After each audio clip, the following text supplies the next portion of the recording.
철도 노동자의 아들이 교황이 되기까지 그의 삶에는 어떤 비밀이 숨겨져 있었을까요? 프란치스코 교황은 2013년 3월 13일부터 2025년 4월 21일까지 제266대 교황으로 재임하며 가톨릭 교회와 전 세계에 심대한 영향을 끼친 인물입니다. 본명은 호르헤 마리오 베르고글리오로 1936년 12월 17일 아르헨티나 부에노스아이레스에서 이탈리아 이민자 가정의 5자녀 중 장남으로 태어났습니다. 그의 아버지 마리오 오세 베르고글리오는 철도 노동자로 생계를 꾸렸고 어머니 레히나 마리아 시보리는 가정주부로 자녀들을 헌신적으로 양육했습니다. 이 소박한 가정 환경은 프란치스코 교황의 겸손과 가난한 이들에 대한 공감을 형성하는 데 결정적인 역할을 했습니다. 부에노스아이레스의 플로레스 지역에서 성장하며 이탈리아계 공동체의 문화와 가톨릭 신앙에 깊이 뿌리내린 어린 시절을 보냈습니다. 예를 들어 그는 어린 시절 이웃의 이탈리아 이민자들과 함께 축제를 즐기며 공동체의 따뜻함을 체험했고 이는 훗날 그의 포용적 태도에 영향을 미쳤습니다. 젊은 시절의 호르헤는 학업과 노동을 병행하며 다양한 삶의 면모를 경험했습니다. 그는 화학기술학교를 졸업한 후 화학자로 잠시 일했으며 나이트클럽 경비원과 청소부로도 일했습니다.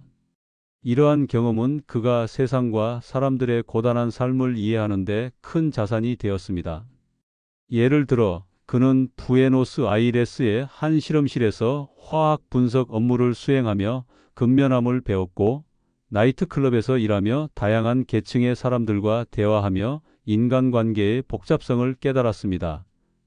특히 1953년 16세의 나이에 성모 마리아 축일에 고해성사를 하던 중 깊은 신앙적 체험을 했습니다.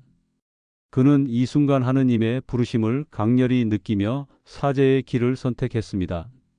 이 체험은 그의 인생에서 결정적인 전환점이 되었으며 이후 예수의 입회를 결심하게 했습니다. 1958년 호르헤는 예수회에 입회하여 신학, 철학, 문학을 공부하며 사제의 길을 준비했습니다. 예수회는 학문적 엄격함과 사회적 약자를 위한 헌신을 강조하는 수도회로 그의 사상과 행동에 지대한 영향을 미쳤습니다. 그는 칠레와 아르헨티나의 예수회 수련원에서 훈련을 받으며 영적 성찰과 공동체 생활을 익혔습니다. 1969년 12월 13일 그는 사제로 서품되었고 이후 아르헨티나 예수회 광구장으로 활동하며 리더십을 발휘했습니다. 그러나 이 시기는 아르헨티나의 군사 정권 시기와 겹치며 논란이 되었습니다. 일부에서는 그가 군사 정권에 협력하거나 납치된 예수의 신부들의 고문을 방조했다는 의혹을 제기했습니다. 특히 1976년 프란시스코 할릭스와 오를란도 요리오 신부가 군사 정권에 의해 납치되어 5개월간 고문당한 사건이 대표적입니다. 이들은 빈민가에서 사회정예 활동을 하다 표적이 되었으며 베르고글리오가 이들을 군사 정권에 고발했다는 주장이 제기되었습니다. 그러나 그는 이 신부들을 구출하기 위해 비밀리에 군사 정권 고위층과 접촉했으며 그들의 석방을 위해 노력했다는 증언도 있습니다. 그는 납치된 신부들의 가족을 자신의 집에 숨겨주고 군사 정권 관리들과 협상하며 석방을 촉진했다고 전해집니다. 이 논란에도 불구하고 그는 빈민과 억압받는 이들을 위한 사목 활동을 지속하며 사회적 약자에 대한 헌신을 보여주었습니다. 1998년 호르헤 베르고글리오는 부에노스아이레스 대주교로 임명되었고 2001년 요한 바오로 2세 교황에 의해 추기경으로 서임되었습니다. 대주교로서 그는 소박한 생활을 유지하며 대중교통을 이용하고 빈민가를 직접 방문하며 사람들과 소통했습니다. 그는 부에노스아이레스의 빌라 31 빈민가를 자주 찾아 주민들과 미사를 드리며 그들의 이야기를 경청했습니다. 그는 빈민가의 한 어머니가 아이를 위해 음식을 구하지 못해 울던 모습을 보고 눈물을 흘리며 그 가정을 지원했다고 전해집니다. 그의 이러한 행보는 훗날 교황으로서의 모습의 전조였습니다. 2005년 베네딕토 16세 교황 선출을 위한 콘클라베에서 그는 두 번째로 많은 표를 받은 것으로 알려져 있으며 이는 그의 국제적 영향력이 이미 상당했음을 보여줍니다. 2013년 2월 베네딕토 16세 교황의 사임 이후 열린 콘클라베에서 호르에 베르고글리오는 제266대 교황으로 선출되었습니다. 그는 아시시의 성 프란치스코의 이름을 따 프란치스코라는 교황명을 선택했으며 이는 가난한 이들과 창조물에 대한 사랑을 상징했습니다. 그는 역사상 최초의 예수회 출신 교황이자 남아메리카 출신, 남반구 출신, 그리고 1282년 만에 비유럽권 출신 교황으로 기록되었습니다. 교황 선출 직후 그는 붉은 모제타를 착용하지 않고 흰색 수단만 입은 소박한 모습으로 시스티나 성당 발코니에 등장해 부에노스 아이레스의 끝에서 온 사람이라며 겸손한 첫 인사를 전했습니다. 이 순간 그는 군중에게 자신을 위해 기도해달라고 요청하며 교황과 신자 간의 새로운 관계를 예고했습니다. 프란치스코 교황의 재임 기간은 개혁과 변화의 시기로 평가됩니다. 그는 교황청의 부패와 관료주의를 개혁하기 위해 과감한 조치를 취했습니다. 2013년 5월 그는 바티칸 은행의 불투명한 운영을 개선하기 위해 교황청 금융정보국과 미국 재무부 산하 금융범죄 단속 네트워크 간 양해각서를 체결했습니다. 이 협정은 바티칸 은행의 자금 세탁 방지와 금융 투명성을 강화하는 데 기여했습니다. 이어 그는 벨기에, 스페인, 슬로베니아와도 유사한 협정을 맺으며 국제적 금융 규제를 준수하려는 의지를 보였습니다. 2014년 2월에는 재무원을 신설해 교황청의 재정, 인사, 조달을 감독하며 내부 통제를 강화했습니다. 예를 들어 그는 재무원의 첫 감사에서 수백만 유로의 미보고 자산을 발견하고 이를 공식 장부에 기록하도록 지시했습니다. 이러한 개혁은 교황청 내부의 반발에도 불구하고 가난한 이들을 위한 자원을 확보하고 교회의 신뢰를 회복하려는 그의 비전을 반영했습니다. 프란치스코 교황은 사회적 약자와 소외된 이들에 대한 관심으로도 주목받았습니다. 그는 성소수자, 이혼자, 이민자, 난민 등 전통적으로 교회에서 소외되었던 이들을 포용하려는 열린 자세를 보였습니다. 2013년 그는 기자회견에서 내가 누구이기에 그들을 판단하겠는가라며 성소수자에 대한 관용을 강조했습니다. 이 발언은 보수적 가톨릭 신자들 사이에서 논란을 일으켰지만 많은 이들에게 교회의 포용성을 상기시켰습니다.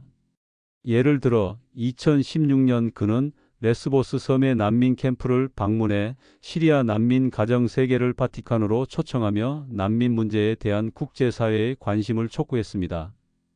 그는 이 가정들과 함께 비행기를 타고 로마로 돌아오며 그들은 우리의 형제 자매라고 선언했습니다. 또한 이혼과 재혼한 신자들의 영성체 허용 문제를 논의하기 위해 2014년과 2015년 가정에 관한 세계주교대의원회의를 소집했습니다. 이를 바탕으로 2016년 교황 권고 사랑의 기쁨을 발표하며 개인의 양심과 상황을 존중하는 목회적 접근을 제시했습니다. 그는 이혼 후 재혼한 한 여성 신자가 양심에 따라 영성체를 받을 수 있도록 지역 사제와 상의한 사례를 언급하며 교회가 경직된 규칙보다 자비를 우선해야 한다고 강조했습니다. 환경 문제에 대한 그의 관심도 빼놓을 수 없습니다. 2015년 그는 회칙 찬미 받으소서를 발표하며 기후변화와 환경 파괴에 대한 교회의 입장을 명확히 했습니다.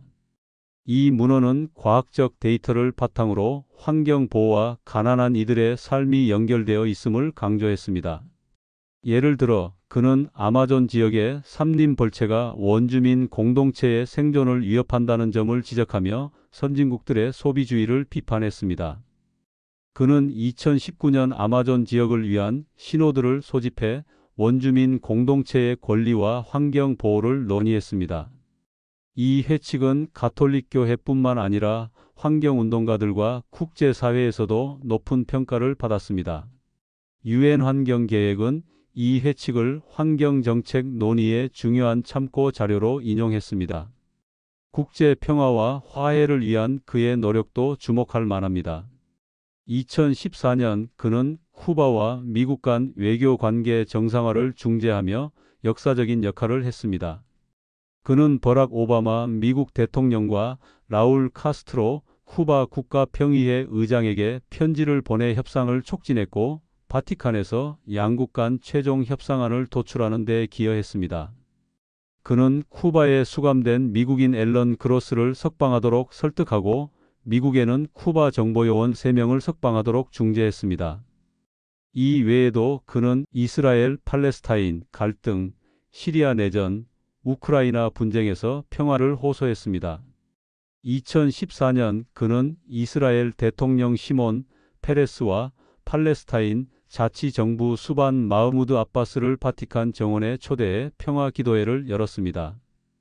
2025년 부활절 연설에서는 팔레스타인 가자 지구의 인도적 위기를 언급하며 즉각적인 휴전과 구호 지원을 촉구했습니다. 프란치스코 교황은 가난과 소박함을 삶의 중심에 두었습니다. 그는 바티칸의 호화로운 교황궁 대신 산타 마르타 가정에 머물며 검소한 생활을 실천했습니다. 그는 값비싼 교황 전용차 대신 소형 피아트 500을 이용하며 로마 시내를 이동했습니다. 그는 빈민가와 병원을 방문하며 사람들과 직접 소통했습니다. 2013년 그는 로마의 한 노숙자 쉼터를 방문해 노숙자들과 식사를 나누며 그들의 이야기를 들었습니다. 그의 이러한 행보는 교황의 권위를 낮추고 인간적인 면모를 강조하며 교회가 세상과 더 가까워져야 한다는 메시지를 전했습니다. 그는 가난한 교회, 가난한 이를 위한 교회를 강조하며 교회가 세속적 권력이나 부에 집착하지 않고 복음의 본질로 돌아가야 한다고 역설했습니다. 그러나 그의 재임 기간은 논란과 도전으로부터 자유롭지 않았습니다. 보수적인 가톨릭 신자들은 그의 개혁이 교회의 전통을 훼손한다고 비판했고, 진보적인 이들은 그의 개혁이 충분히 급진적이지 않다고 지적했습니다. 특히 성직자 성범죄 문제에 대한 그의 대응은 미흡하다는 비판을 받았습니다. 2018년 칠레 주교단의 성범죄 은폐 사건이 드러나자 그는 처음에는 피해자들의 주장을 반박했으나 이후 잘못을 인정하고 사과했습니다. 그는 칠레 주교단 전체의 사임을 수락하고 성범죄 예방을 위한 제도적 개혁을 추진했습니다. 그는 2019년 주의 깊은 어머니 법령을 발표해 성직자 성범죄 신고 절차를 강화했습니다. 이 사건은 그의 리더십에 대한 신뢰를 흔들었지만 그는 피해자들과의 대화와 제도 개선을 통해 문제를 해결하려 노력했습니다. 프란치스코 교황은 다문화적 배경과 언어 능력을 바탕으로 세계와 소통했습니다. 그는 라틴어, 이탈리아어, 스페인어, 프랑스어, 독일어, 포르투갈어, 영어, 우크라이나어를 구사하며 다양한 문화권의 사람들과 대화했습니다. 2015년 필리핀 방문 당시 그는 태풍 하이엔 피해자들과 스페인어와 영어로 대화하며 위로를 전했습니다. 그의 메시지는 보편적이었으며 신앙, 정의, 자비, 평화를 주제로 전 세계에 울림을 주었습니다. 그는 불가지론자나 무신론자도 잘못을 통해 성장할 수 있다고 말하며 모든 사람이 하느님의 자녀로서 존엄을 가진다고 강조했습니다. 2025년 4월 21일 프란치스코 교황은 88세의 나이로 선종했습니다. 그의 죽음은 전 세계적으로 큰 애도를 불러일으켰으며 많은 이들이 그를 가난한 이들의 아버지, 평화의 사도, 개혁의 기수로 기억했습니다. 그는 자서전에서 자신을 문제아로 회고하며 자신의 약점과 실수를 겸허히 받아들였습니다. 그는 젊은 시절 예수의 광구장으로서 권위적으로 행동한 적이 있었다며 이를 반성했다고 밝혔습니다. 그는 교황직을 수행하며 항상 인간적인 면모를 잃지 않았고 복음의 메시지를 현대 세계에 전하는 데 헌신했습니다. 프란치스코 교황의 생애와 업적은 가톨릭 교회의 역사뿐만 아니라 인류의 역사에서도 중요한 장을 차지합니다. 그는 교황청의 부패를 개혁하고 소외된 이들을 포용하며 환경과 평화를 위한 목소리를 높였습니다. 그의 삶은 권위와 위험을 내려놓고 사람들과 함께하는 목자의 모습을 보여주었습니다. 그는 2019년 남수단 대통령과 야당 지도자를 바티칸에 초대해 무릎을 꿇고 평화를 호소하며 전 세계를 놀라게 했습니다. 그는 교회가 세상의 중심이 아니라 세상을 섬기는 존재이어야 한다고 믿었으며 이 신념을 행동으로 실천했습니다. 그의 유산은 앞으로도 많은 이들에게 영감과 도전을 줄 것입니다. 도움이 되었다면 구독과 좋아요 부탁드립니다.